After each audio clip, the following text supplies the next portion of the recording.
Reza Afshari. Afshari. Okay, welcome, Doctor. Appreciate your time for today.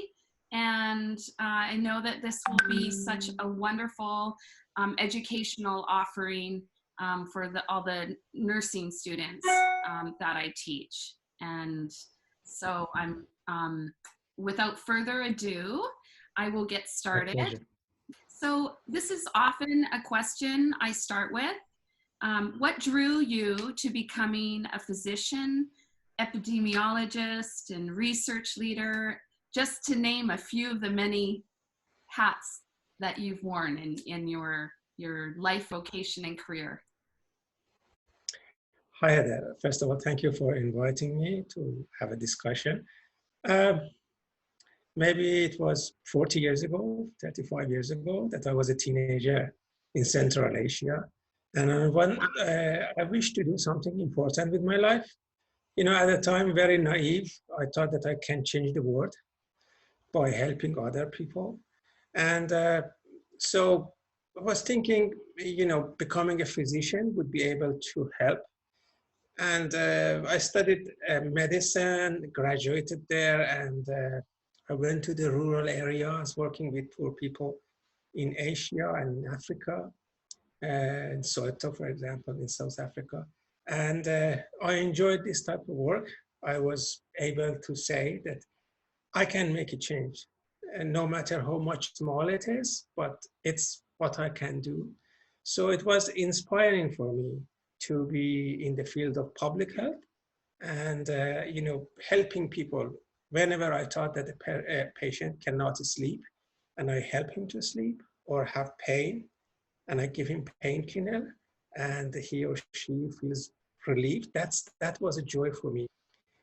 And you know, gradually I realized that I'm more interested, if I want to make a change, to see the patterns, the anomalies, the differences. So I thought that as an observer, I can probably contribute to, you know, defining the problems, defining the solutions, having some methodology in place that could, you know, help other people, help other scientists to do the job. That was the starting point that I was interested to become a researcher, a scientist, a public health researcher. And also personally, when I was a teenager, I was dreaming to win the Nobel Prize. It was so naive. But you know, when you start, you think, you know, if someone else has done it, why not I'm able to do it? Eventually, it turned out that I cannot do it very at earlier stages, but whatever I could, I was trying to do. So basically, my career started with a wish, with an inspiration to help people, and then gradually built up to do some research, to science, to advance. Because when you are a practitioner, you basically use the information that you have. You are supposed to read and learn and use it, which is by itself perfect. But if you want to be inspired on a daily basis, you need to do something more.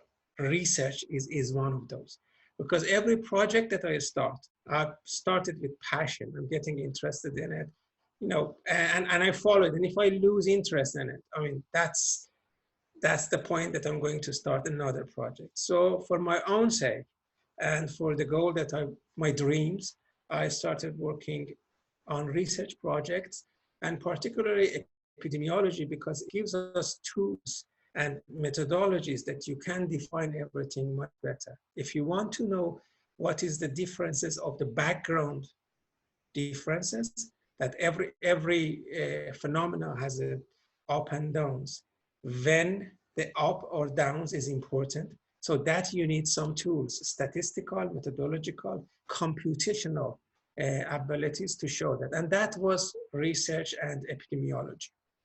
Can you share a little bit about the importance of the topic of epidemiology and why it is vital for RNs to be able to integrate this knowledge into the work they do in healthcare? I'm going to challenge one of the presuppositions. Everyone is an epidemiologist. Everyone is a researcher.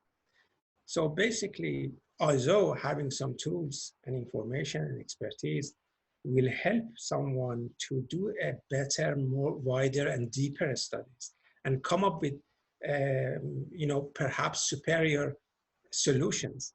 But that does not mean that other people don't do that. If a person is observing accurately, if a person is following the numbers of patients that they are seeing passionately and is alert, he or she is an epidemiologist. Basically, just look at the COVID-19 problem.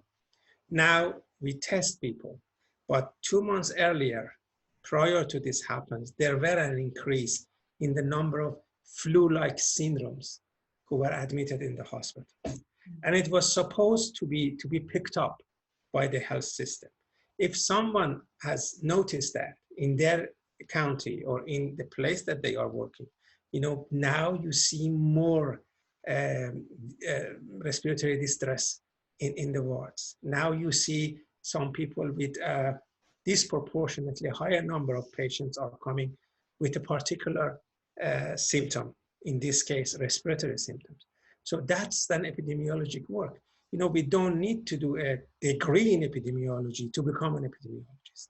As long as we can define the pattern, we can pick up the anomalies in the field that we are working, that's even more important.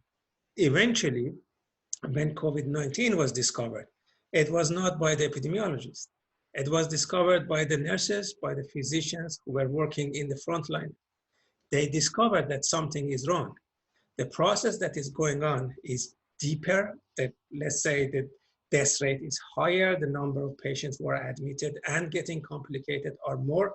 So that observation actually led to creation of a new disease and defining it, and then other people came to add something on it. So basically, the frontline health workers, if they are epidemiologists, if they consider themselves a good observer and a person who's following the trends, it's important, And this is important because it's the same across the globe. I got my degrees from Asia in medicine. When I moved to United Kingdom to do my specialty, they didn't accept my MD. So I was forced to pass the exams again and again. Then I moved to Canada. Again, I have to do the test. But the epidemiology is the same. Public health more or less is the same. Epidemiology issues, the test statistics is always the same. I don't need to upgrade my knowledge or accommodate my knowledge in another system. It's working. And everywhere I go, I don't need a laboratory. I don't need a infrastructure. I just need my laptop with a couple of or a few software that I do the job. And just looking at the information, at the data, categorizing it, stratifying it, and then come up with some new ideas to help others. Epidemiology across the globe has a particular characteristics that other branches of science don't. They can join other group of scientists very fast. So you can blend in with toxicologists, with virologists, with public health scientists, with whatever, with politicians. You can define the problem across the society far more better. You can get involved with drug use, substance uses, and overdoses with your knowledge. And it doesn't need to be an extensive one. It's the same in Canada, in the States, as well as Europe, as well as Asia and Africa. You develop a simple questionnaire. You see the problem, you try to define it quantitatively. It's a percentage that you can calculate. It's a very simple statistical test. Even that's not needed if you follow the trends. If you look at the models that are being developed these days for COVID-19, there is no statistical test in it. It's just clarifying the problem. It's based on the information and data that are available.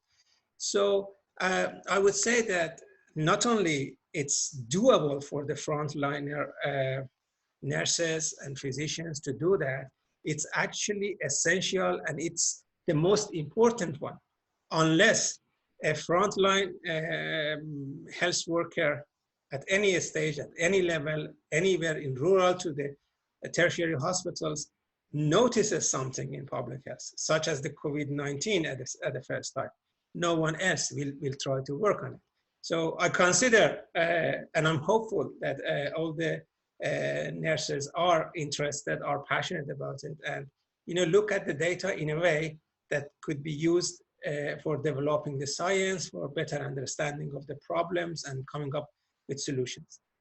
Yes, speaking to a professor at Central Washington University, and she is a professor of public health and director of public health there, and she was talking about the importance of collaboration and that multidisciplinary model between frontline workers and epidemiologists that each have their work, but really it's about that communication. You really speak very clearly to that. That's a very important point. I would say, in support of what you said, that my CV, I put something in it.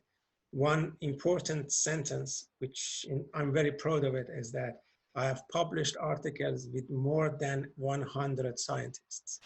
Wow. So it's very important that you are able to communicate with others. Unless you are a genius that you can win the Nobel Prize, if you want to do something, you need collaboration with others to be able to see a problem from different angles. And if you can develop an infrastructure with communication with others, basically you are much more ahead to finding something new, to developing a solution. Without collaboration, basically epidemiologists are nothing. I am an epidemiologist nowadays. I'm working with COVID-19 teams, but I'm a epidemiologist working usually on toxic exposures. So if there is no toxic exposures, if there is no scientist, if there is no physicians who's working, for example, on smoking, on lead exposure, on dioxins in Asia, for example, I can't do anything. I mean, WHO working like that. So they are bringing other from different parts of the world, from different specialties to each other to be able to develop a study which is valid, reliable, and useful. That I certainly agree with you that communication between the different branches of health and medicine, and in particular epidemiologists, because they don't have anything else apart of the data that other scientists can, or nurses or physicians can provide. Communication is the key to do a better job. Can you share one of your most favorite epidemiological projects you've worked on? When I'm thinking about this, I would like to say a huge project that I was involved with the World Health Organization in 5 different continents. They are huge ones, but one of the projects that is very small, funny, and I think would be useful for your students is the experience that I'm going to share. When I was a junior scientist, I was going and coming out of a medical toxicology ward who were dealing with overdoses of opioids. So I noticed that at the time there was a fashion going on. The young boys were growing a small beard in their chin, on their chin. Yes. And that was a fashion at the time. So, and soccer heroes were having those things, and young people very interested, teenagers and people in early 20s. What happened that was I noticed, this is an observation, a very easy observation. I noticed that the people who are coming to the ward with tramadol overdose have that kind of birth much more. That was the observation. And I couldn't understand why is that the case. It's a epidemiologic fallacy, but it's a very nice one, very funny. So I developed a very simple question. So who is overdosed with heroin and who is overdosed with tramadol? and if they do have that type of bird or they don't. And it turned out that simple questionnaire showed that it is highly significantly different. So tramadol overdoses have those type of bird. And it was very strange, very funny. So among the residents and the others, I developed an Afshari test. You know, if a person with that bird in the toxicology department, he is tramadol overdose. It was funny. And, you know, gradually after working on that and saying like this, the reason is not that tramadol overdoses grew this bird. The reason is tramadol overdose happen in younger ages. You know, the people who start addiction, they start with medication, opioid medication, including tramadol. And the young people are the people who drew this birth. So a fallacy developed. And when you're looking at this, you know, heroin addicts, heroin dependent cases, they are rather older at the end of their journey. So, and you know, if you are 40, 50 years of age, you don't grow that type of bird. So basically the reason was the age, and that type of bird was fashion in young people. This is a very interesting and memorable story of mine that I developed a test and you know, a clinical test. It's working, it's wrong, it's a fallacy, but still, it's at the time at least, it was working. After a few years, when that type of bear were not fashion, so the symptom disappeared and my test didn't work. The reason that I brought up this, because it's a funny story and we have to always be careful of a causality and the associations that sometimes are not the same. Association happens at the same time, but they are not necessarily related to each other. The fallacy in epidemiology, epidemiological fallacies is a major problem that we have to deal with it and we have to be careful. The other reason is that people can do something very easily. It's a questionnaire with 2 questions. What are you overdosed with? Do you have that type of bird or not? And it becomes a very nice story for the rest of my life. So this is the type of things that I believe nurses can do at the wards that they are working in the settings, outpatient settings. If they see something, very easily you can develop a questionnaire and doing the test, and a statistical test, which is easy to do. And if you cannot do that, you can get help or even Google it and can easily do the, a simple statistical test to come up with an interesting idea that it could be sometimes important as the discovery of the COVID-19. That you're based in Vancouver, and with all of the fentanyl overdoses that have occurred up in BC, because it's not as rampant down in Washington State. And so is that an area as well that you work within and studies and research in the past? Some of the work that I have done is related to the public interest and engagement with the issue of fentanyl, and also, defining the problem at population level. When fentanyl a few years ago just came to the mind of everyone and exploded, because British Columbia is the ground zero for fentanyl overdose across the globe. Traditionally, customary, when you are thinking about an overdose of opioid and a person who, drug dependent, who have an overdose and being admitted, you think of a person who's at the end of their spectrum of drug use. So they have started many years ago with some, I would say weaker opioids. So, and gradually they built up. At some stage, they started to inject, and some stage, and then eventually they use some substances that are tainted with others. Sometimes the dose is higher, they don't know, and eventually they may overdose and die. So an overdose cases was stigmatized and was, was understood to me and to everyone that a person is at the later stages of the journey as a drug opioid use. What happened 4 years ago is that then suddenly people realized that overdose can kill young people, the people who are at the earliest stages of addiction, the people who use for the first time an opioid as recreational. So now the population at risks become, teenagers, young people, and the families got very, outraged by the problem. So you now should expect that your teenager go out and uses some, perceived less toxic opioids and dies. So this is the important part that fentanyl played. It's a very powerful one, and all the other, black market has its own regulations, has its own mechanisms.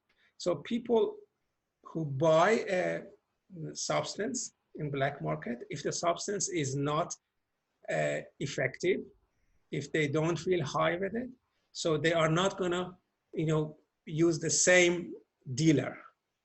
They will find another person to buy from. The problem was, because the fentanyl is very powerful, they were tainting heroin with it, and they creating a more active, and powerful opioid to be able to sell it. And because they didn't have any, instrument to measure how much that they have to add, sometimes they added a bit more. And in that case, people die. And still it's killing people, British Columbians, at a higher rate. It's because it's tainted with that. It's a public health issue. You have to, I believe we have to, educate younger people, educate, a group of scientists who are involved in different aspects of this should get together and provide information to everyone. Because if you know that you can avoid this problem by treatment, and also by awareness of that this could be toxic. Nowadays we have naloxone, at-home naloxone. So take-home naloxone is a very effective, strategy. We are asking people to use substances in a place that others also are there, just in case if they are doing overdose. These type of things are helping people from an overdose perspective. All of those have been, studied and concluded based on simple studies. When they were completing a questionnaire in which, where this guy died, was he alone or not? And then they realized that the people who are alone, abusing alone, they are far more prone to overdose and deaths. Then the recommendation came out. This recommendation saves life. And it's a result of a very simple observation, a very simple study, but it's very effective. And I would say the nurse students should be able to, to look into these stories, to define some way that others have done and got important result based on a simple observation. This is the thing that they can do. We don't know in future in the branch of science that they are going to join in different public health sections. Eventually, they will see something, they may see. And if they miss it, that would be a disaster. And if they can define it clearly, then a simple public message could save lots of life and help others. Issues that brought you and I together is the LinkedIn and the works that I'm doing as a passion for the fight against, the COVID-19 pandemics. Some people, I would say they are not a few, they are a lot of people, they become upset when I do something, when I provide some information, I'm saying, you missed this, you missed that. It's a problem. They think that I went to their territory. Sometimes they think that I'm right. What if I'm right? And I share that too, the concerns that they have. So it's a difficult decision to make. From my side, I tried always to say whatever I want to say in a way that could find its way out. I mean, diplomatically, and you know, not as a matter of which is I'm anxious about something, highly excited, as a matter of scientific approach. That probably is, in my experience, the best way to make it possible to go out. I know many scientists who they lost their job because of what they've done. I know scientists who talk to others, to the media, and they lost their job, and the numbers are a lot. You know, there is always two sides of this story. We have the right to say, as a scientist, we must be able to say what we want to say. And also there are concerns that if someone says something, it might, you know, the good intention are a lot, but that's not always translated in public to the good deed. So it's a balance, and the best way that I tackled it, I have to say that I failed a lot, but I tried, after it's being studied, it's finished, the messaging to be more diplomatic. I want to say whatever I want to say, but I try to sandwich it in a way that, you know, somehow go around the sensitive issues.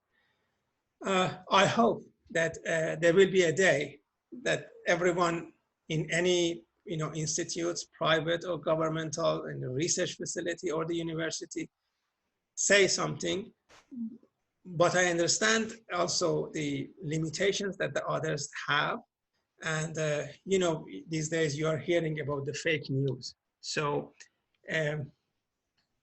looking from a manager, looking from a risk manager perspective, I receive lots of information and I don't have time to analyze everything. So it's impossible for me in a short period of time to distinguish between what is you know, real and what is not real. So sometimes people under pressure make decisions that doesn't make sense, like the case that you brought up. But, you know, there are two sides of a story that we have to look at it. From my side, from a scientist side, I would like to see a world that we are allowed to say whatever we do, as long as we are accountable to what we say, as long as they are real. It's very good to have the opportunity to say that, because it's being widespread as soon as possible. And the goal of this type of spreading information is not undermining someone else. It's gathering support to solve a problem. That's the issue that probably would make a difference in terms of getting the chance to, you know, to spread the message. It's all unfolding as we walk day to day, and I can see the amount of anxiety, even in physicians working in the front lines, of not knowing that this is unprecedented, and that this is something that we're all, the population, when we talk about population, we're all learning real time. So it is very unique circumstance. I totally understand. You know, 25 years ago or 30 years ago, I was working with as a junior physician with Dr. Vejdan. We were young people. Maybe 3 weeks ago, he lost his life to COVID-19. And I wrote something in his memory.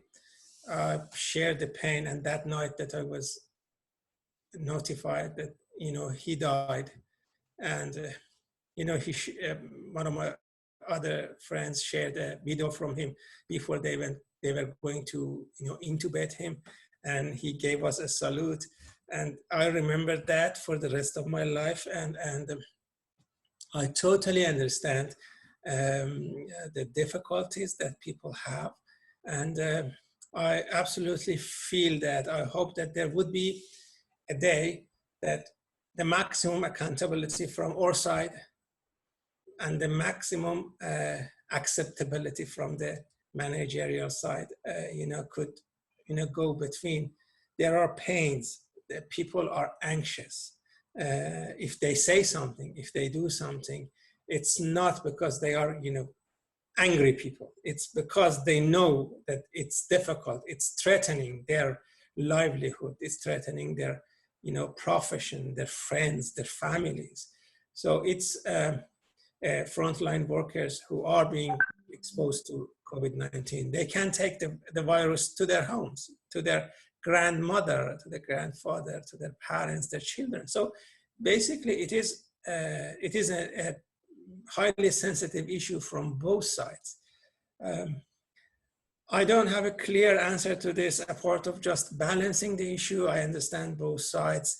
And from personal point of view, from my side, I'm supporting, providing information as much, accurate one. And we have to be accountable. As long as I'm accountable to what I'm saying, it's expected to find their ways out. What do you see the future of epidemiology? I'm sure that public health and epidemiology will grow, will be more important. It's not because it's my branch of science. It's not because I'm an optimist. It's the reality. Humanity throughout the history has encountered many evils, plagues and diseases, Spanish flu, and now this one. Every time we came out with success and stronger and more powerful. This is another one. We will come out of this more effective, more efficient. 2 months ago, no one heard of modeling. No one heard of modeling. These days, everyone knows about the modeling, epidemiological modeling. No one knows the patterns, the trends, the anomalies. Everyone is discussing it, and it's a common sense knowledge now. So basically, epidemiology has already grown, had went to the mind of every single person. Yesterday, the Canadian government announced that they have allocated this amount of money, a huge amount of money, to make developing vaccine and this and modeling. So basically everyone, any politicians, any even lay people understand that. So I'm not saying as an optimist, I'm saying that in future, of course, and already, of course, we have improved the science, we have popularized the science of epidemiology. People understood the meaning of it, the effectiveness of it, the expertise that are needed, and how much it is important to be expert to do this. 20 years ago, 40 years ago, majority of people even never heard of the word epidemiology. It's a new branch of science.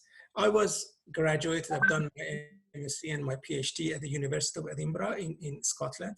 When I was doing my PhD in 2001, there was a celebration of 100 years of a creation of the first course of epidemiology in the world in the University of Edinburgh. So basically, I would say epidemiology is a bit more than 100 years old in terms of academically speaking, to teach other people. But in 100 years, we came to a level that every single person in North America have heard of epidemiology, have heard of modeling, have heard of testing and the pattern, the things that we are doing. I heard from one of the, over the TV, from very high-ranking politician who said, I've never heard of modeling, at least this type of modeling before. He was referring to another type of modeling. Now it's a scientific approach that people know. It's, I would say, I have no doubt that epidemiology would be a part of any other branch of science by itself, and also would be blended in different branches of science, including the public health. If it doesn't matter which part is it, is communicable disease, non-communicable disease. You know, people now know that we can define things better. So if I have a factory, an industry or something, I would love to have someone on board who can define better, who can predict, who can simulate, who can model what's going to happen. And everyone knows that's epidemiology. If you are a physician or a manager, you want people around you who are capable of defining, providing solution, and doing better methodologic works to make a difference. So again, I'm going to repeat myself. It's not because that it's my branch. It's not because that I'm optimistic. And it's not because that I think in future. I would say right now, epidemiology has gained a lot, has been popularized to the root, to grassroots of the society. Yes. Well, and it's woken everyone up and put it on the map. And as you were talking, I was filled with hope. Just in regards to your optimism, and because you have such a breadth of background, so you can speak to this topic so well. And thank you. I really appreciate all that you've offered and given today. I appreciate. Thank you for giving me the opportunity to talk to you, and wish you well and your students well. Thank you.